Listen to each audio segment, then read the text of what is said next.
Pada zaman dahulu, ada seorang raja bernama Indra yang memerintah kerajaan Shailendra di Jawa Tengah. Raja Indra adalah seorang penganut agama Buddha yang sangat taat dan berbakti. Ia bermimpi untuk membangun sebuah candi yang megah dan indah sebagai tempat ibadah dan pusat penyebaran ajaran Buddha. Raja Indra pun memerintahkan para arsitek dan pekerja untuk merancang dan membangun candi sesuai dengan mimpinya. Raja Indra menamai candi itu Borobudur, yang berarti bukit suci yang diberkati oleh Buddha. Pembangunan Candi Borobudur memakan waktu yang sangat lama, sekitar 75 tahun. Candi Borobudur memiliki 2.672 panel relief yang menggambarkan kisah-kisah Buddha dan ajaran-ajarannya. Raja Indra dan rakyatnya sangat bangga dan bahagia dengan hasil karya mereka. Namun, kebahagiaan itu tidak berlangsung lama. Pada abad ke-10, terjadi letusan dahsyat dari Gunung Merapi yang menyebabkan Candi Borobudur tertimbun abu vulkanik dan lumpur. Candi Borobudur pun ditinggalkan dan dilupakan oleh sejarah. Baru pada abad ke-19, Candi Borobudur ditemukan kembali oleh seorang insinyur Belanda bernama H.C. Cornelius yang melakukan ekspedisi di Jawa. Inilah fakta pembentukan Danau Toba. Pada 74.000 tahun yang lalu, sebelum letusan besar terjadi, Gunung Toba mengalami peningkatan aktivitas vulkanik yang menyebabkan pembentukan kubah magma besar di bawah permukaan. Gunung tersebut meletus dalam letusan supervulkanik dahsyat, mengeluarkan sekitar 2.800 km kubik material vulkanik, melebihi bahkan letusan Gunung Krakatau yang terkenal, menciptakan kaldera raksasa yang sekarang dikenal sebagai Danau Toba. Kaldera ini memiliki diameter sekitar 100 km. Letusan Gunung Toba menciptakan awan debu vulkanik yang meluas ke atmosfer, menyebabkan penurunan suhu global yang signifikan selama beberapa tahun. Ini mengakibatkan periode es sementara yang dikenal sebagai Toba Winter. Letusannya dianggap sebagai salah satu faktor penyebab berkurangnya populasi manusia. Perubahan iklim yang disebabkan oleh letusan menyebabkan kematian massal dan perubahan ekosistem. 74.000 tahun lalu, gunung api raksasa Toba meletus dengan brutal. Ilmuwan mencatat kekuatan letusan Toba setara dengan 20.000 kali letusan bom atom Hiroshima di Jepang. Toba menyemburkan abu vulkanik selama 2 minggu. Material vulkanik Toba menyebar ke India dan Afrika Selatan. Selama setahun lebih, debu vulkanik pekat menutup atmosfer bumi dari terpahan sinar matahari.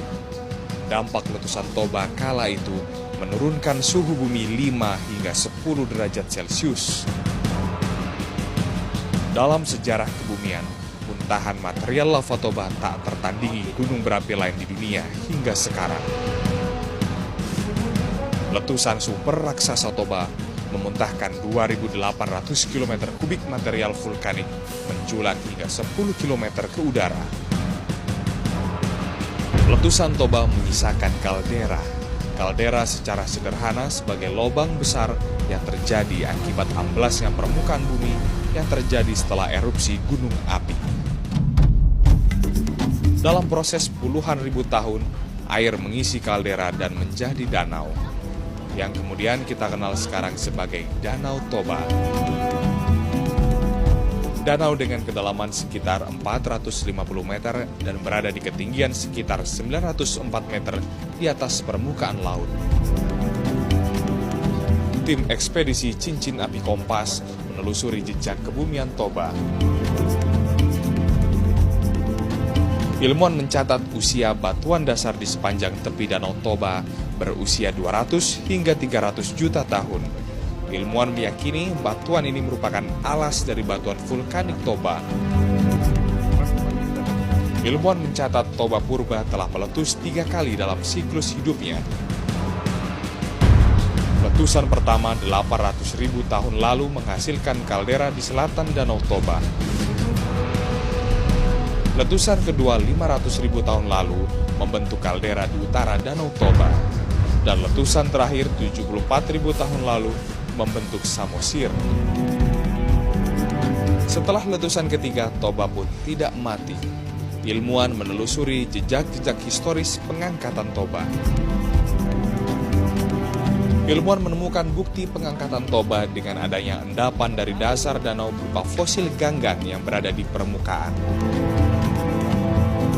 Pulau Samosir terbentuk setelah erupsi Toba 74.000 tahun lalu.